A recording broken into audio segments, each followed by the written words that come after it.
പുനലൂർ താലൂക്ക് ആശുപത്രിയിൽ ഹൃദ്രോഗ വിദഗ്ധന്റെ സേവനം ലഭ്യമാകുന്നില്ല.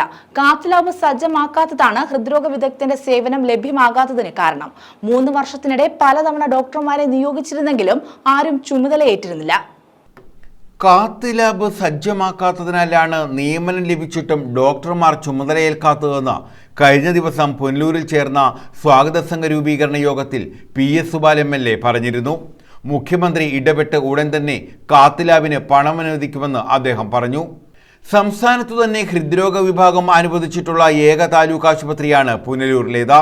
2022 ഇവിടെ തസ്തിക അനുവദിച്ചത്.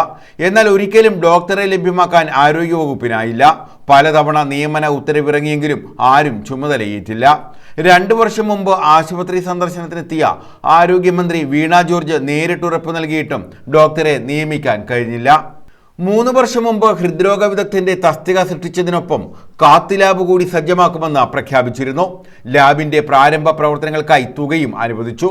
എന്നാൽ ഇന്നേ വരെ കാത്ത് ലാബിനായി ഒരു പ്രവർത്തനവും നടന്നിട്ടില്ല. 2016 മുതലുള്ള നിരന്തര ആവശ്യത്തെ തുടർന്നാണ് ആശുപത്രിയിൽ ഹൃദ്രോഗ വിദഗ്ധന്റെ തസ്തിക അനുവദിച്ച് ഉത്തരവിറങ്ങിയത്. 3 വർഷത്തിനു ശേഷവും തസ്തിക കൊണ്ട് പ്രയോജനമുണ്ടായില്ല. അച്ചൻകോവിൽ പോലെ ജില്ലയുടെ കിഴക്കൻ ആദിവാസി മേഖലകളിൽ നിന്ന് ഉൾപ്പെടെയുള്ള ഹൃദ്രോഗ ബാധിതർ കാലങ്ങളായി തിരുവനന്തപുരം മെഡിക്കൽ കോളേജ് ആശുപത്രിയെയോ സ്വകാര്യ ആശുപത്രികളെയോ ആണ് ആശ്രയിക്കുന്നത്. News bureau, Punalur.